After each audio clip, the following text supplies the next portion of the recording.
Pemirsa, perkembangan harga komoditas pada September 2021 tetap terkendali. Diperkirakan Indonesia mengalami inflasi sebesar 0,01% secara bulanan atau month to month.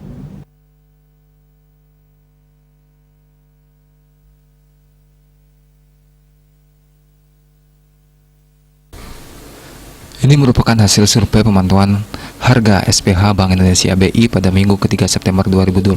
Direktur Eksekutif Kepala Departemen Komunikasi BI, Erwin Haryono, dalam keterangan resminya di Jakarta. Dikutip dari kantor berita Antara menyampaikan dengan perkembangan tersebut, perkiraan inflasi September 2021 secara tahun kalender sebesar 0,85% YTD dan secara tahunan sebesar 1,65% YoY. Ia menjelaskan penyumbang utama inflasi September 2021 sampai dengan minggu ketiga yaitu komoditas daging ayam ras sebesar 0,03%,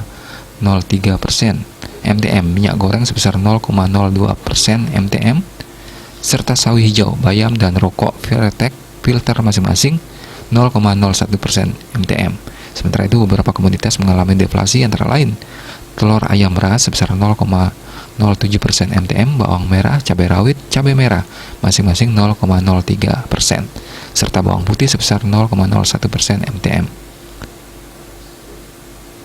BI akan terus memperkuat koordinasi dengan pemerintah dan otoritas terkait untuk memonitor secara cermat dinamika penyebaran COVID-19 dan dampaknya terhadap perekonomian Indonesia dari waktu ke waktu. Selain itu, langkah-langkah koordinasi kebijakan lanjutan perlu ditempuh akan terus dicermati untuk menjaga stabilitas makroekonomi dan sistem keuangan serta menopang pertumbuhan ekonomi Indonesia tetap baik dan berdaya tahan. Sebelumnya, Pusat Statistik BPS mencatat inflasi sebesar 0,03% pada Agustus 2021 karena beberapa harga komoditas mengalami peningkatan dan adanya momentum tahun ajaran baru. Bali Pos melaporkan.